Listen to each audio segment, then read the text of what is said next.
Quick video on my Gamesir G7SE settings. So my buttons are mapped to left paddle is B, right paddle is A for crouch and jump. Sticks, don't copy, so make the left stick the same as the right stick. It's 0 and 100. It's by far the best because you get the, like, when you have it on 0 and 100, you basically get all the pros of raw mode with none of the cons. I don't use raw mode because it's too kind of inconsistent. It makes your aim assist a little sticky.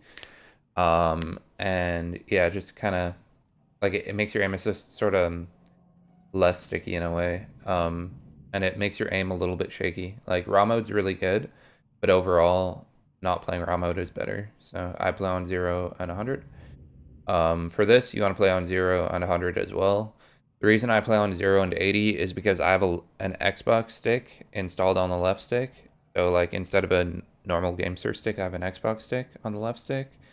I don't really even like the Xbox stick. I don't know why I have that, but I do. So yeah, but for most of you, just do 0 and 100. The one other advantage of doing 0 and 80 is that you can change direction quicker on your strafe, but I don't actually like that.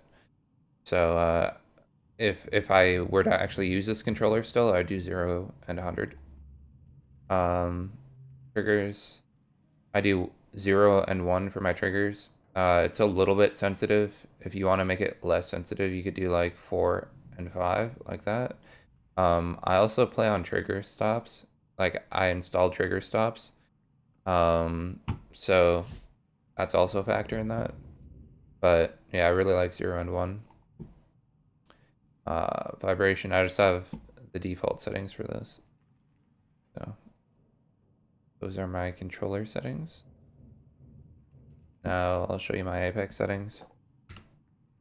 If anyone's curious. Here they are. These ones aren't too important. Oh yeah, and when I play on PC, I use a Gamesir T4K. Because it's 1000 hertz and the T4K is better. But on Xbox, I use the G7SE. I think on Xbox, like the G7SE is the best controller for Xbox by far. Here's my button layout. If you're curious. And obviously this is optimized with having jump on the right paddle and crouch on the left. So.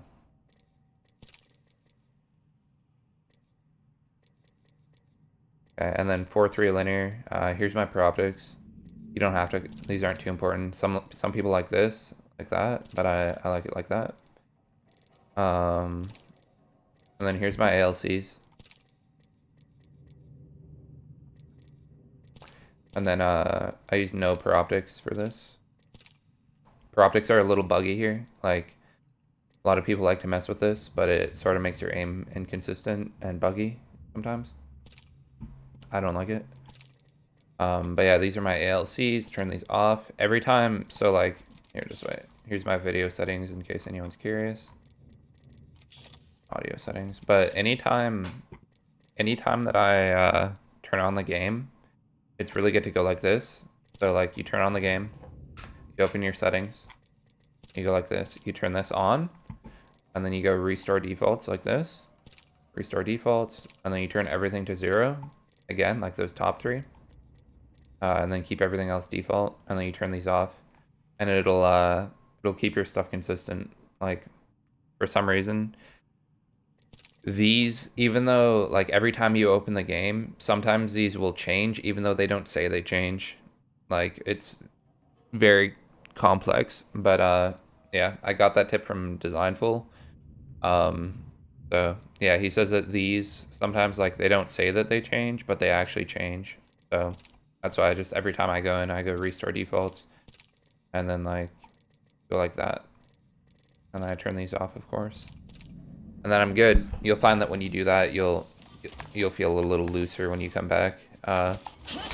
When you do that little ALC tweak, it should feel a little bit looser and more responsive. So yeah, that's it.